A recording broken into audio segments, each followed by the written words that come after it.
The crystal chandeliers of the grand ballroom caught the light, but all I could feel was the burning glare of 100 wedding guests staring directly at me. My mother's voice boomed through the microphone, amplified and cruel, cutting through the music. "Look at you, 35 and still single? When will you be like your sister?" A collective gasp rippled through the room. Beside her, my dad smirked, leaning into his own glass and muttered, "Some people are alone for a reason." The humiliation was supposed to break me. It was supposed to cement my status as the family failure on my younger sister's perfect day. Instead, a strange calm clarity washed over me. I smiled softly, set my champagne glass down on the crisp white tablecloth, and looked my mother dead in the eye. "I'm already married," I said. "You didn't deserve a seat at my wedding." My parents froze, their smug expressions shattering instantly. They snapped in panic, demanding, "What does that mean? Explain." To understand how we arrived at this broken microphone in the middle of a crowded room, you have to know who I am. My name is Susan. I am 35 years old, and for as long as I can remember, I have been a ghost in my own family. Growing up, my younger sister, Chloe, was the undisputed golden child. She was the one whose bad grades were excused, whose tantrums were labeled as passion, and whose every whim was financed by our parents. I, on the other hand, was the background support system. I was expected to be quiet, to achieve, and to hand over my achievements to make the family look good. Even after I worked my way up to becoming a successful software architect, earning a salary that my parents could only dream of, it meant absolutely nothing to them. In their eyes, a woman's only true currency is a marriage certificate. Because I didn't rush into a relationship just to please them, my mother treated my single status like a terminal illness, constantly whispering to relatives that I was too difficult, too independent, and ultimately unchosen.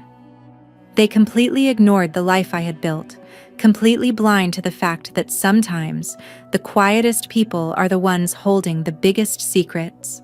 The illusion of my family's perfect world began to accelerate 6 months ago when Chloe announced her engagement to a wealthy corporate lawyer. Suddenly, the entire household was thrown into a frantic whirlwind of high-end wedding planning. But behind the scenes of their lavish preparations laid a very familiar trap. Under the manipulative guise of helping family, my mother cornered me, subtly pressuring me to quietly foot the bill for the premium catering and floral arrangements. To them, my disposable income as a single woman was just a community chest for Chloe's dreams. During a tense family dinner to finalize the seating charts, my mother looked up from her notes, her eyes glinting with passive-aggressive delight.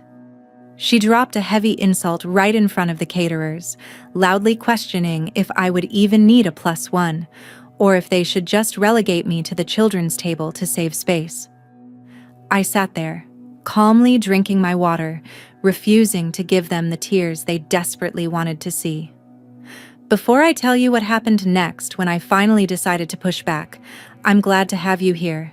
Follow my story until the end and comment the city you're watching from so I can see how far my story has reached. Seeing my silence as total submission, my mother smiled, assuming she had successfully put the family old maid in her place. She had absolutely no idea that the financial paperwork I was signing wasn't a blank check for her entitlement, but the first structural brick in a wall I was building to shut them out of my life forever.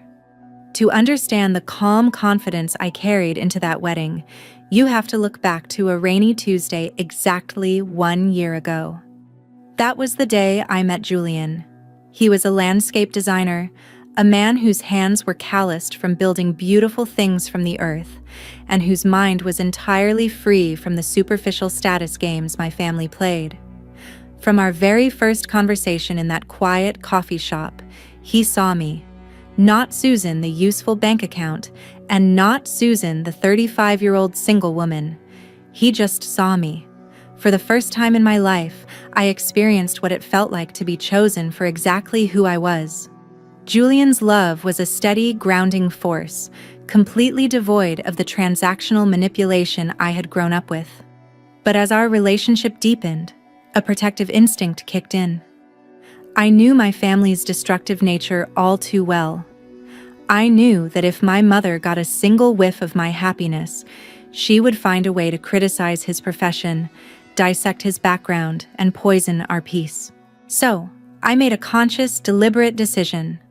I kept Julian a complete and total secret. We built our sanctuary entirely in the dark, far away from the digital world and my family's prying eyes. No social media posts, no casual mentions at Sunday dinners. Nothing.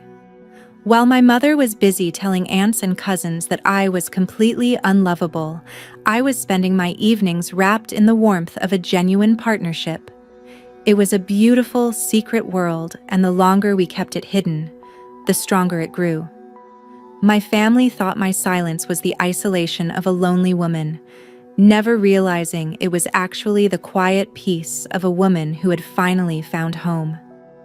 Tired of the constant societal pressure and my family's suffocating, looming presence, Julian and I decided we didn't want a dramatic showdown or a traditional, stress-filled circus. 2 months before Chloe's big day, we quietly boarded a plane and eloped on a secluded, sun-drenched beach in Maui, surrounded only by the crashing waves and 2 of our closest friends who understood our need for peace. It was an intimate, magical ceremony where every vow spoken felt real, entirely untainted by the transactional vanity that defined my parents' world. We legally married that afternoon, signing our certificates as the sun dipped below the horizon. But when we returned home, I made the calculated decision to keep my wedding ring on a delicate platinum chain beneath my shirt, resting right against my chest. I knew the storm that was brewing back home, and I knew my family would try to use Chloe's wedding as the ultimate stage to break my spirit once and for all.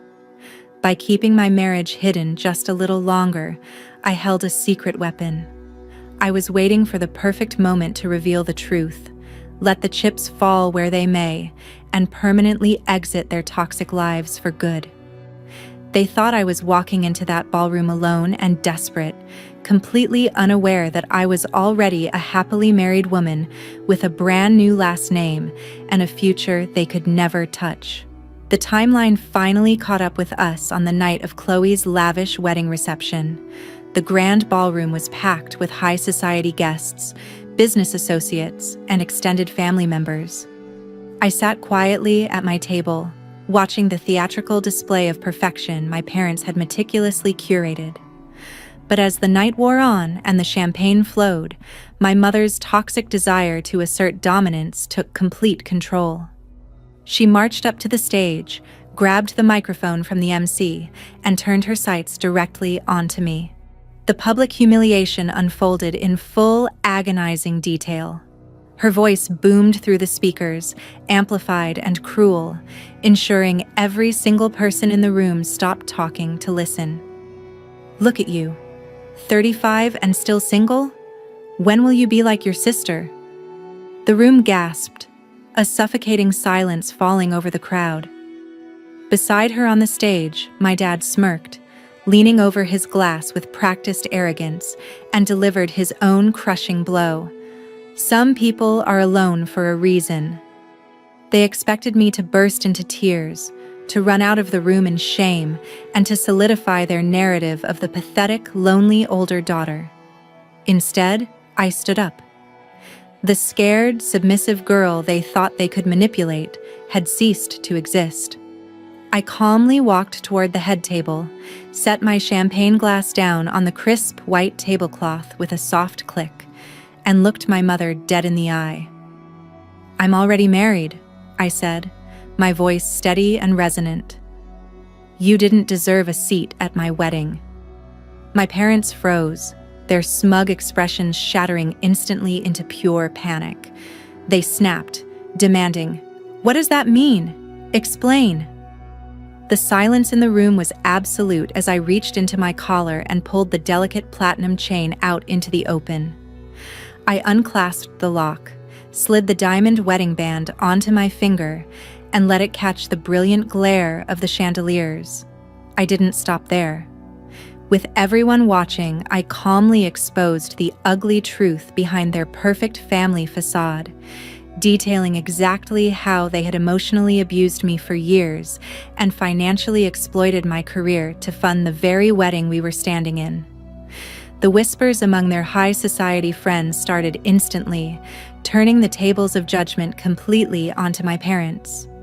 Right on cue, the heavy double doors at the back of the ballroom opened. Julian walked in, looking effortlessly elegant in a tailored suit, and made his way down the center aisle straight toward me. He didn't say a word. He just stood by my side and firmly took my hand, presenting a united front that my family could never dismantle. My mother's face twisted in rage as she threw a spectacular tantrum on stage, dropping the microphone as she realized she had completely lost control of the narrative.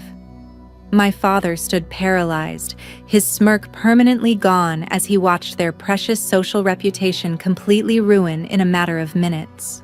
I looked at them one last time, turned my back on their toxic world, and walked out of the venue hand in hand with my husband, leaving them to drown in the absolute chaos of their own making.